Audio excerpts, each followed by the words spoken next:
আল্লাহ পাক বলছেন, হাদিসের মধ্যে এসেছে, আল্লাহ পাক তোমাদের বাহ্যিক সুরত ও সম্পদের প্রতি লক্ষ্য করেন না।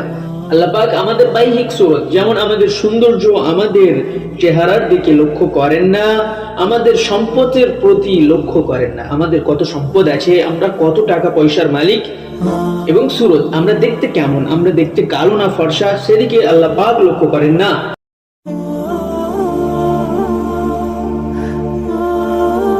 আসসালামু আলাইকুম ওয়া রাহমাতুল্লাহি ওয়া বারাকাতুহু। প্রিয় বন্ধুগণ, আজকে যে বিষয় নিয়ে আলোচনা করতে চলেছি সেই বিষয়টি হচ্ছে শিরক। আর শিরক শব্দের অর্থ কি? শিরক শব্দের অর্থ হলো আল্লাহ পাক ব্যতীত কোনো মানুষের কাছে, যে কোনো দেব দেবতার কাছে, আল্লাহ পাক ব্যতীত যে কোনো কাহারোর কাছে যদি কিছু আশা করা হয়, কিছু চাওয়া হয় আল্লাহ পাক ব্যতীত, তো সেটাই হচ্ছে শিরক। আর এই ভিডিওটি তাদের জন্য যারা আল্লাহ পাক ব্যতীত অন্য কারোর কাছে কিছু আশা করে, এই ভিডিওটি তাদের জন্য। তো চলো শুরু করা যাক আজকের ভিডিও। বিসমিল্লাহির রহমানির রহিম। আল্লাহ পাক বলছেন, হাদিসের মধ্যে এসেছে, আল্লাহ পাক তোমাদের বাহ্যিক সুরত ও সম্পদের প্রতি লক্ষ্য করেন না। আল্লাহ পাক আমাদের বাহ্যিক সুরত, যেমন আমাদের সৌন্দর্য, আমাদের চেহারার দিকে লক্ষ্য করেন না, আমাদের সম্পদের প্রতি লক্ষ্য করেন না। আমাদের কত সম্পদ আছে, আমরা কত টাকা পয়সার মালিক, এবং সুরত আমরা দেখতে কেমন, আমরা দেখতে কালো না ফর্সা, সেদিকে আল্লাহ পাক লক্ষ্য করেন না, বরং তোমাদের অন্তর ও আমলের প্রতি দৃষ্টিপাত করেন। আল্লাহ পাক বলছেন, আমাদের মানব সকলের অন্তর এবং আমলের প্রতি দৃষ্টিপাত করেন আল্লাহ পাক। মিশকাত শরীফের হাদিস। অন্য হাদিসে বর্ণিত আছে, জনৈক ব্যক্তি হুজুর সাল্লাল্লাহু আলাইহি ওয়াসাল্লামকে জিজ্ঞাসা করিলেন যে ঈমান কি জিনিস? হুজুর সাল্লাল্লাহু আলাইহি ওয়াসাল্লাম উত্তর করলেন, ইখলাস। ঈমান কি জিনিস? হুজুর সাল্লাল্লাহু আলাইহি ওয়াসাল্লাম বললেন, ইখলাস। অন্য হাদিসে বর্ণিত আছে, হযরত মুআজ রাদিয়াল্লাহু তাআলা আনহুকে যখন হুজুর সাল্লাল্লাহু আলাইহি ওয়াসাল্লাম ইয়ামেনের গভর্নর নিযুক্ত করলেন, তখন তিনি আরজ করলেন, হুজুর আমাকে কিছু ওসিয়ত করুন। হুজুর সাল্লাল্লাহু আলাইহি ওয়াসাল্লাম বললেন, দ্বীনের কাজে ইখলাসের প্রতি বিশেষ লক্ষ্য রাখবে, কারণ ইখলাসের সহিত সামান্য আমলই যথেষ্ট। কোন মানুষ যদি সারাদিন ইবাদত করে আর সেটার মধ্যে যদি ইখলাস না থাকে, তো সেই আমলের যতটা ওজন হবে, আর যদি কোনো মানুষ অল্প আমল করে এবং তার মধ্যে যদি ইখলাস থাকে, তো সেই অল্প আমলের ওজনও অধিক হতে পারে। তো ইখলাসের সহিত সামান্য আমলই যথেষ্ট। আরো বর্ণিত আছে, আল্লাহ পাক আমলের মধ্যে যা কিছু তার সন্তুষ্টির জন্য করা হয় তাহাই কবুল করেন। আমরা যতগুলো আমল করি, আমরা যেসব আমল করি সেগুলি যদি আল্লাহর সন্তুষ্টির জন্য হয় তবেই আল্লাহ পাক কবুল করবে, তাছাড়া কবুল করবে না।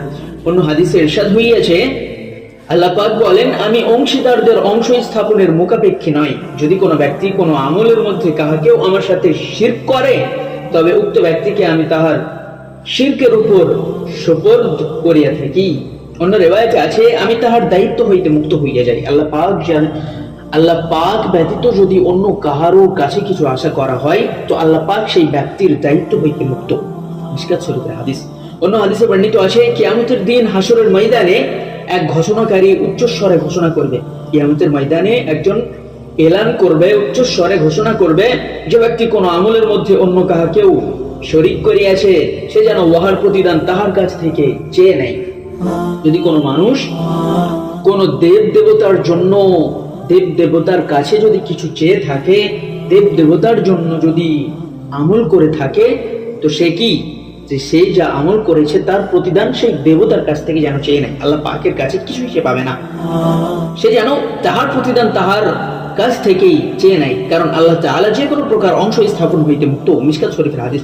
অন্য হাদিসে বর্ণিত আছে, যে ব্যক্তি লোক দেখানো নামাজ পড়ে সে মুশরিক হইয়া যায়, আর যে ব্যক্তি লোক দেখানো সদকা করিল সেও মুশরিক হইয়া গেল। অর্থাৎ যাহাদেরকে দেখাইবার জন্য করা হইয়াছে উহা তাদের জন্যই হলো। অন্য হাদিসে আছে, কিয়ামতের দিবস সর্বপ্রথম যাহাদের ফায়সালা শোনানো হইবে, তন্মধ্যে একজন শহীদ হইবে। শহীদ মানে কি? যে আল্লাহর রাস্তায় জীবন উৎসর্গ করেছে, তাহাকেই বলা হয় শহীদ। তাহাকে ডাকিয়ে আল্লাহ পাক সেই নিয়ামত সমূহ স্মরণ করাইবেন। সেই ব্যক্তি উহা চিনে নেবে ও স্বীকার করবে। অতঃপর তাহাকে জিজ্ঞাসা করা হইবে যে এই সব নিয়ামতের প্রতিদানে তুমি কি কাজ করিয়াছ? সে উত্তর করিবে, তোমার সন্তুষ্টি লাভের জন্য জিহাদ করিয়াছি ও শহীদ হইয়াছি। ইরশাদ হইবে, আল্লাহ পাক বলবেন, মিথ্যা বলছো, তোমাকে বীর পুরুষ বলবে, এজন্যই তুমি এসব করিয়াছিলে। যে ব্যক্তি আল্লাহর রাস্তায় শহীদ হয়েছিল সেই ব্যক্তিকে আল্লাহ পাক বলবে যে তুমি মিথ্যা বলছো, কারণ তোমাকে লোকে বীর পুরুষ বলবে, এজন্যই তুমি এসব করেছিলে। দোস্ত, তো আমাদের নিয়ত হতে হবে, আমাদের অন্তর ঠিক থাকতে হবে যে আমরা যে কোনো কাজ করব যেন আল্লাহ পাককে রাজি খুশি করার জন্যই হয়। সুতরাং তাহা তো বলা হইয়াছে, অতঃপর তাহাকে আদেশ শোনানো হইবে, অতঃপর তাহাকে অর্ধমুখী করে টেনে জাহান্নামে নিক্ষেপ করা হইবে। নাউযুবিল্লাহ। দ্বিতীয়, ওই আলেমের বিচার হইবে যে ইলম শিখিয়াছিল ও শিখাইয়াছিল এবং কোরআন পাক পড়িয়াছিল, তাহাকে ডাকিয়া তাহার উপর প্রদত্ত নিয়ামত সমূহ দেখানো হইবে, সে ব্যক্তিও স্বীকার করিবে। অতঃপর আল্লাহ পাক জিজ্ঞাসা করিবেন, ওই সব নিয়ামতের পরিবর্তে তুমি কি আমল করিয়াছ? সে বলিবে, তোমার সন্তুষ্টি বিধানের জন্য ইলম হাসিল করিয়াছিলাম, শিখেছিলাম এবং শিখিয়েছিলাম, এবং তোমার রেজামন্দির আশায় কালামে পাক হাসিল করিয়াছি।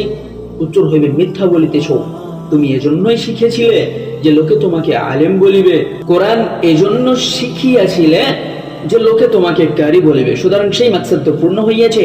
অতঃপর তাহাকে ফরমানে ইলাহি শোনানো হইবে এবং তাহাকে অর্ধমুখী করে টেনে জাহান্নামে নিক্ষেপ করা হইবে।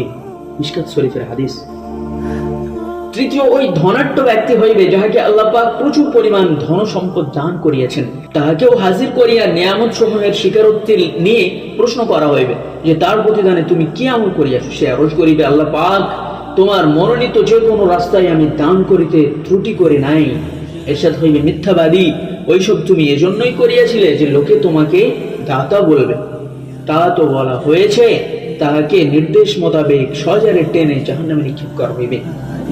সুতরাং মুবাল্লিগিনদের জন্য নিতান্তই প্রয়োজন তাহারা যেন যে কোনো কাজকর্ম আল্লাহর সন্তুষ্টি লাভ, দ্বীনের প্রচার এবং হুজুর পাক সাল্লাল্লাহু আলাইহি ওয়াসাল্লামের সুন্নতের তাবেদারির নিয়তেই করে থাকেন। ইজ্জত, সম্মান, সুনাম এবং প্রশংসা ইত্যাদির বাসনা বিন্দু মাত্রও যেন অন্তরে স্থান না পায়। আমরা যে কোনো কাজ করব আল্লাহর সন্তুষ্টি লাভের জন্যই করব।